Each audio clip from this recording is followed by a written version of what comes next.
Sibingelele. Sesibuyile no part 2 la sikhuluma khona ngamanga esafitwa wona, and lawo manga lawo siyawakholwa, and lawo manga lawo siwadlulisele ey'nganeni zethu ney'zukulwane zethu, sizifida la manga esafitwa wona. And la manga lawo sisuthi wona singawafela ngisho ukuwafela siwadifenda. Abanye abantu bangakubulala ngisho ukukubulala bedifenda la manga ngobani asephila kubo, asemthanjweni la manga. Ake siqaleke. Number 2, yilento yokuthi ngoKhisimusi noma ngoDisemba 25 kuzalwa uJesu. Njengoba October nje manje, ngoDisemba 25 kunobaba, kunomama abadala abazobe befundisa ingane zabo bethi kuzala uJesu. Bese uyabuza, ukuthathaphi lokho baba? Wezwa naye kushiwo, kusho abelungu, ibona abasho njalo. Kubhalwe kuphi eBhayibhelini? Ngoba-ke uJesu ususele eBhayibhelini. Kubhalwe kuphi eBhayibhelini? Ngicela ungikhombise eBhayibhelini ivesi nesahluko la kubhalwe khona ukuthi ngoDisemba 25 kwazalwa uJesu. Ikuphi? Ngeke akukhombise ngoba kukho. Amanga esifidwe wona ngoDisemba 25 akulona usuku lokuzalwa kaJesu. NgoDisemba 25 yini special ngawo December 25? Kwakwenzakalani? Ake sibuke la. So kuthiwani la ngoDisemba 25? The only thing la kukhona khona umgubho kaDisemba 25, into eyaziwayo ngoDisemba 25 nansi. The Roman sun god, uNkulunkulu welanga waseRoma, obizwa ngokuthi uSol Invictus, his birthday was celebrated on December 25. Into nomlando ngoDisemba 25 kwakucelebratewa i-birthday yaNkulunkulu welanga wakephi? WaseRoma. AmaRoma nomlando ke ngoba siyazi sonke ukuthi wona abethela uJesu. AmaRoma namanje asawuphethe umhlaba wonke. Iwona futhi afundisa ngani? NgoJesu. Iwona futhi athi uJesu yini? Umlungu. AmaRoma, and ayavela kakhulu as abantu ababehamba phambili. Kwakama groups ahlukahlukene, kodwa igroup yawo AmaRoma yayihamba phambili ekutheni uJesu kumele abethelwe, and iwona avela nenkolo ethize eqala ngo-C, ngeke ngisho igama layo. So ngoDisemba 25 akuzalwa uJesu. Ungaphindi utshela izingane zakho ukuthi kuzalwa uJesu, kusuke kuyi-birthday yaNkulunkulu welanga waseRoma ekuthiwa uSol Invictus. Right? Ake siqhubeke nayo futhi siveze unumber 1 wethu ukuthi imaphi amanye amanga abantu abamnyama abafidwe wona. Bese kuzothi number 1 amanga asafidwa wona ilento yokuthi uJesu owakwa-Israyeli, kulelizwe kuthiwa ka-Israyeli. uJesu akusiyena owase-Israyeli. uJesu owase-Afrika. uJesu e-Afrika owasezweni ekuthiwa ise-South Africa. Owalapho nje uJesu wazalelwa lapho. Njengoba kuthiwa kwafika izazi ziphuma empumalanga, zayiphuma kwiprovince esempumalanga ese-South Africa.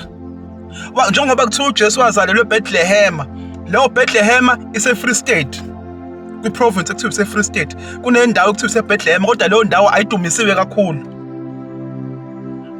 Njengoba kuthiwa uJesu izazi zayiphuma empumalanga. Empumalanga, njengoba kwathiwa uJesu uyokhula endaweni ekuthiwa iseNazaretha.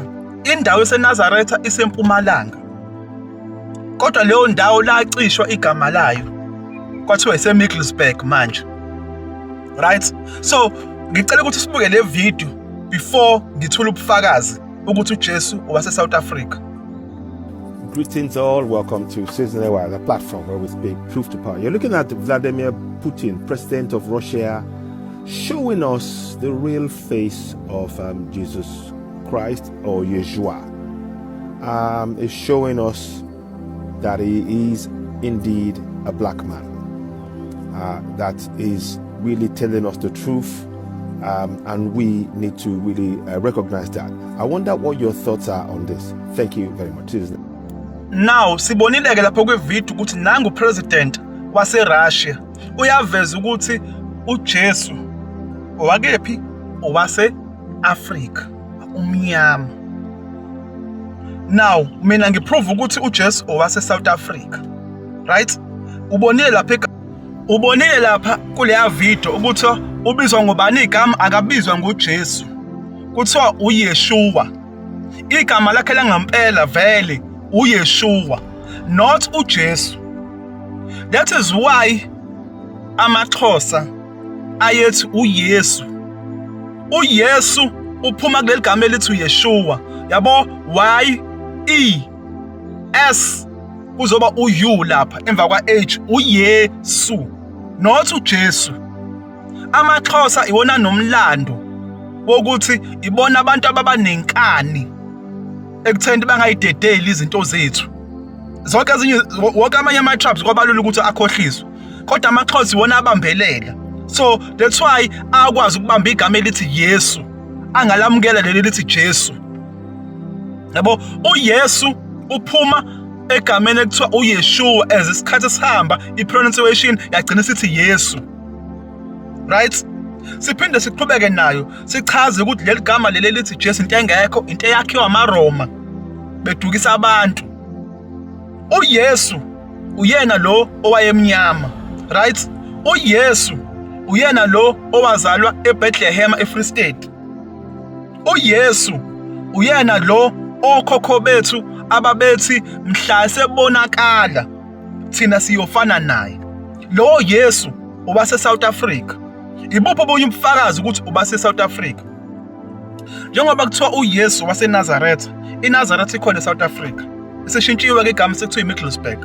Njengoba kuthiwa uYesu wase Nazareth, njengoba ngithi uYesu wase South Africa, iliphi izwe emhlabeni wonke jikelele elinamaNazareth? Ngoba phela uYesu wayeyiNazareth, wayefundisa amaNazareth, wayelandelwa amaNazareth. Iliphi izwe emhlabeni wonke jikelele elinamaNazareth, noma la kwaqala khona ubuNazareth olaziyo? IseSouth Africa. Iliphi ilizwe eligcina iSabatha njengoba kuthiwa uYesu uyinkosi yeSabatha? Iliphi ilizwe eligcina iSabatha olaziyo? IseSouth Africa. Okhokho bethu babethathe lapho ukuthi mhla esebonakala thina siyofana naye.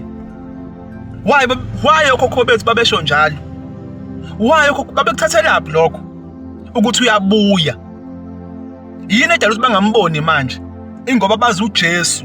uJesu ulo mlungu, ulo khandwa amaRoma, ulo kuthiwa uzalwa ngoDisemba 25. uJesu ke loyo. Kodwa uYesu ulo owaye umsindisi la eAfrika, ezweni lase Southern Africa. Njengoba kuthiwa wayeseCapernaum. iCapernaum ile ndawo kuthiwa ise-Eastern Cape, Western Cape, Northern Cape. uCape wona lo osusele egameni elithi Capernaum. uJesu owase South Africa, not kule ndawo kuthiwa ikwa-Israel. Amanga lawa abantu abafidwe wona and bayakholwa. Ngicela ukuthi ngibambe la, uzolandela uPart 3. Siyabonga kakhulu.